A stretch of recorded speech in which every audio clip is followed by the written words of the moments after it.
नमस्कार मंडळी, स्वागत आहे तुमचं माझ्या यूट्यूब चॅनलवर। मला खात्री आहे की तुम्ही आपला थ्रेडिंगचा व्हिडिओ हा न स्किप करता पूर्ण पाहिला असेल आणि थ्रेडिंगमध्ये धागा कसा चालवायचा याची प्रॅक्टिसही केली असेल। आता लवकरच आपण थ्रेडिंगचा पार्ट 2 हा व्हिडिओ घेऊन येणार आहोत, ज्यामध्ये आयब्रो कसे करायचे आणि अपर लिप्स आणि फोरहेड कसं करायचं हे शिकणार आहोत। तोपर्यंत मात्र तुम्ही धागा चालवायची प्रॅक्टिस करायची आहे। मग तुम्हाला प्रश्न पडला असेल की नक्की आज आपण काय शिकणार आहोत, तर आज आपण शिकणार आहोत फेस वॅक्सिंग। यात आपण शिकणार आहोत अनवॉन्टेड म्हणजे नको असणारे केस जे आपल्या सौंदर्याला बाधक आहेत ते कसे काढायचे। केस चेहऱ्यावर असणं हे काही प्रॉब्लेम नाहीये, पण प्रॉब्लेम नक्की केव्हा होतो, जेव्हा ते केस जास्त चेहऱ्यावर दिसतात। जेव्हा ते लहान लव स्वरूपात असतात तेव्हा ते जास्त दिसून येत नाही, पण जर काळेभोर दाट केस चेहऱ्यावर असतील तर ते स्त्रियांच्या चेहऱ्यावर छान दिसत नाही। खूप साऱ्या स्त्रिया हे ब्लिचिंग करतात। ब्लिचिंगने केसाचा कलर ब्लॉन्ड होतो, तर काही स्त्रिया थ्रेडिंग करतात, पण चेहऱ्यावर थ्रेडिंग करणं कधी कधी जास्त वेदनादायक असतं। सर्वात बेस्ट ऑप्शन आहे ते चेहऱ्यावर वॅक्सिंग करणं, पण चेहऱ्यावर त्वचा नाजूक असल्याने त्यावर नॉर्मल वॅक्स हे करू नये। जी वॅक्सिंग चेहऱ्यावर केली जाते ती आहे ब्राझिलियन वॅक्स किंवा बीन वॅक्स। तर हा वॅक्स कसा केला जातो आणि यात काय काय साहित्य लागतं ते आपण पाहूया।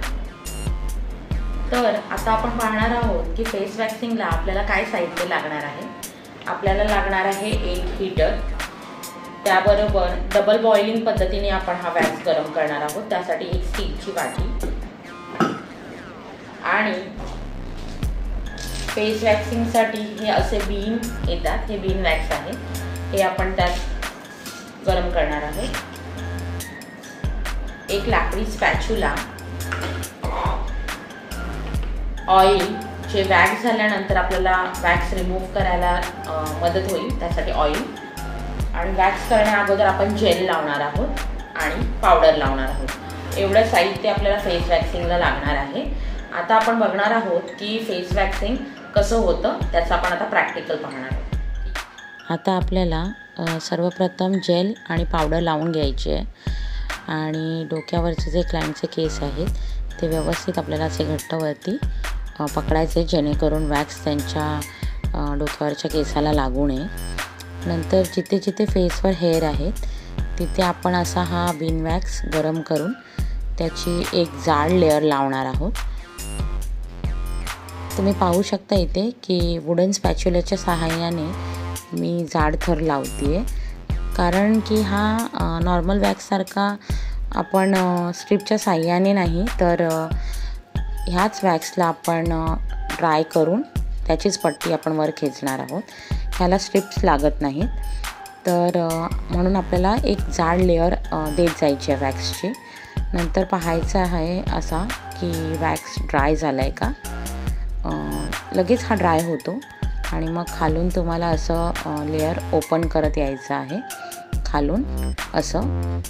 ज्या दिशेला केस आहेत त्या दिशेने आपल्याला वॅक्स लावायचा आहे आणि त्याच्या विरुद्ध दिशेला हे आपल्याला असं खेचायचं आहे आणि मग तुम्ही पाहू शकता बरेचसे केस हे निघून जातात।